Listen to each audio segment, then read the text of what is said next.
It's January 18th, 2018, and this is your scripture reading and devotional for today. The scripture reading today is Genesis 31, verse 43 through Genesis 32 and verse 32, Matthew chapter 22, Psalm 10, 6 through 10, and Proverbs 2, 9 through 11. The passage I want us to look at today is in Matthew chapter 22, beginning with verse 23. And the Sadducees come to Jesus and they ask him this question about the resurrection, trying to disprove the resurrection. They thought that they had a logical problem here that Jesus would not be able to answer according to his teaching about the resurrection. But of course, Jesus answers their question and shows that it is they who have the logical problem, and it's really interesting to see here how they think they have Jesus trapped in this logical dilemma, but it's actually them, and Jesus shows that it is they who have the logical problem with their denial of the resurrection.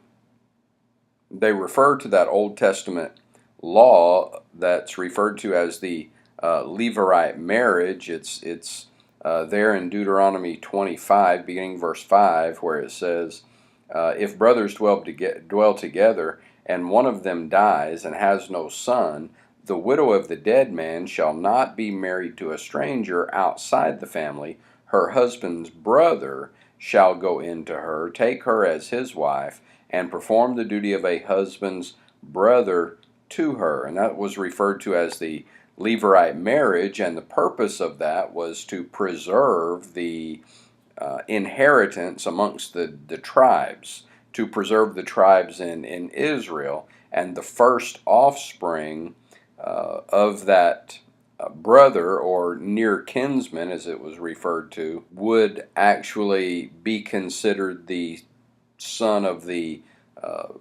dead husband, so that he would inherit in the dead husband's name to preserve the tribes, the tribal inheritance in Israel. You have that in the book of Ruth, where Boaz marries Ruth as the near kinsman to her dead husband. And of course, Boaz and Ruth being in the lineage of Christ, and that was from that Levirate marriage law in the Old Testament. So that's the basis for the question that they're asking Jesus, and they say, Teacher, Moses said, if a man dies, having no children, his brother shall marry his wife and raise up offspring for his brother. Now there were with us 7 brothers. The first died after he had married, and having no offspring, left his wife to his brother. Likewise the second also, and the third, even to the 7th. Last of all, the woman died also. Therefore, in the resurrection, whose wife of the 7 will she be? For they all had her. Now, here they think they've got Jesus in this logical dilemma. He won't be able to answer this based on his teaching of the resurrection, because, you know, if all 7 of these brothers had this same woman as their wife, then whose wife would she be in the resurrection? So clearly the idea of the resurrection just doesn't fit with that. But Jesus answers them and shows that they were the ones that were mistaken. That word mistaken there means that they were deceived. They by their false view, by their holding to false doctrine, they had deceived themselves into thinking that this was the kind of logical argument that Jesus wouldn't be able to answer. They were self-deceived in that, is what Jesus is telling them there. So it says, Jesus answered and said to them, You are mistaken, not knowing the Scriptures nor the power of God. For in the resurrection they neither marry nor are given in marriage. Now, of course, you go over to 1 Corinthians chapter 15, and it says there very clearly that in the resurrection we're not raised in a physical body where things like marriage and the physical relations and the procreation of marriage would be necessary. We're raised in a spiritual body that is immortal, that will never die. And so the marriage relationship, that kind of physical relationship between a man and a woman, won't exist in the resurrection. And so Jesus says in the resurrection, they neither marry nor are given in marriage, but are like angels of God in heaven.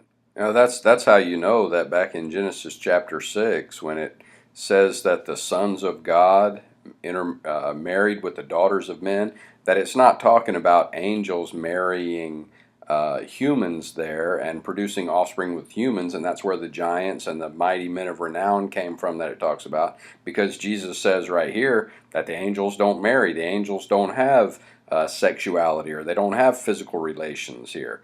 And so that's not what that's talking about in Genesis chapter 6. That's talking about the line of Seth, the godly line of Seth, intermarrying with the worldly line of Cain, and how sin spread as a result of that intermarrying between godly people and wicked people is one of the lessons that we need to learn about making sure that we marry those who are spiritually minded as we are, and not think that we can intermarry with the world and that it won't affect us. Of course, the Apostle Paul says in 1 Corinthians chapter 15 and verse 33 that thinking that we can make our close relations, that we can have our companionship with the world and it won't affect us, that we deceive ourselves in doing that.